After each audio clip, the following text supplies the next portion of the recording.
Hello, mathematicians. Today we're going to go over the drag and drop activity for real numbers. So the directions were drag and drop the numbers on the left side of the slide into the subset it belongs in the real numbers graphic organizer. So for example, if the number is 5, 5 would go under natural numbers. This is because 5 is a natural number, a whole number, an integer, and rational number. Therefore, by placing it under this subgroup, it is included in all the other subgroups. So we're going to start off with 2/7. So 2/7 is a fraction, and we know that natural numbers, whole numbers, and integers cannot be fractions. So because it can be written as a fraction, though, it is a rational number, because rational numbers are numbers that can be written as a fraction. The next number we have here is the square root of 28. Now, we don't have any integer multiplied by itself that gives us 28. The closest thing would be 5 times 5, which is 25, and 6 times 6, which equals 36. But we don't have an integer multiplied by itself that would give us 28. So because of that, because this is not a perfect square, then because it's not the square root of a perfect square, then it's irrational. Next, we have the square root of 121. And this one's a little bit tricky because we know that 11 times 11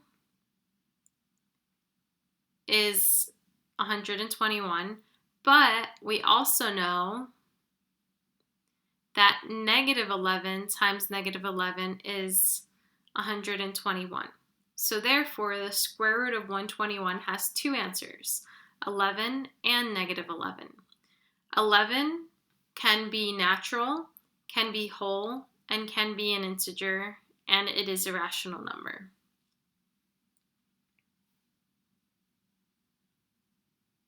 However, negative 11 is not a natural number. It's not a whole number, it's just an integer and rational. So therefore, this one's a little bit tricky because the square root of 121 has two solutions, one of which can be natural, whole, integer, and rational, and the other one is only classified as an integer and a rational number. So just be careful with that. So the next number we have here is 49 hundredths, so 0.49. And so this is a terminating decimal. So terminating decimals, repeating decimals are rational because they can be written as a fraction. So as a fraction, this would be 49 over 100. So 49 hundredths.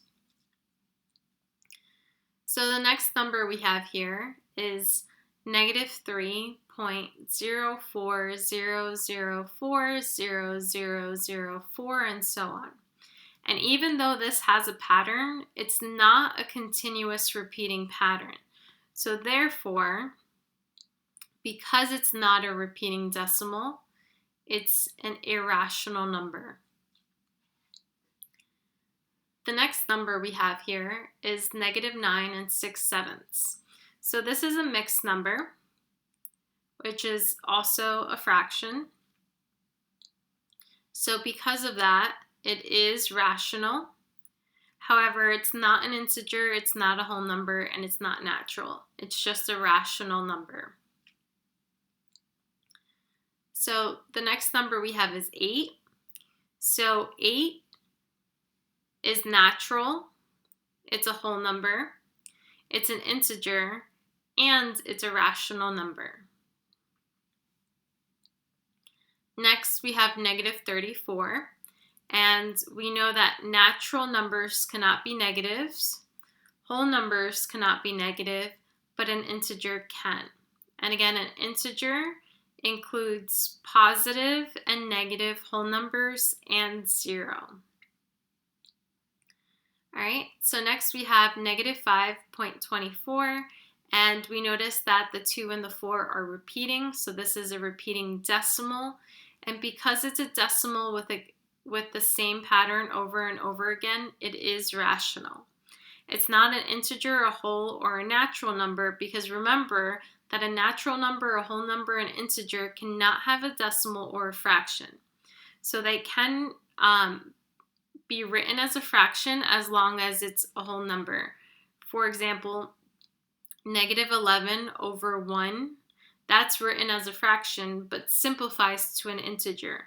That's the only time where it's okay to have a fraction as an integer, whole, and natural.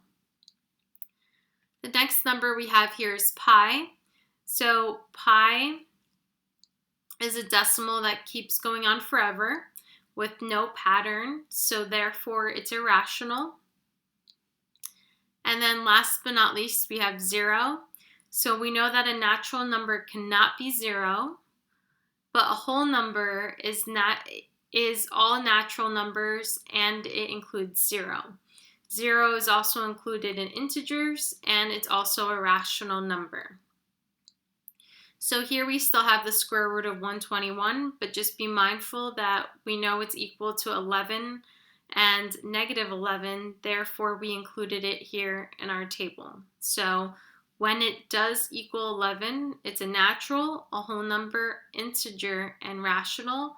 But when it's negative 11, it's not natural or a whole number. It's just an integer and rational number. And that's it.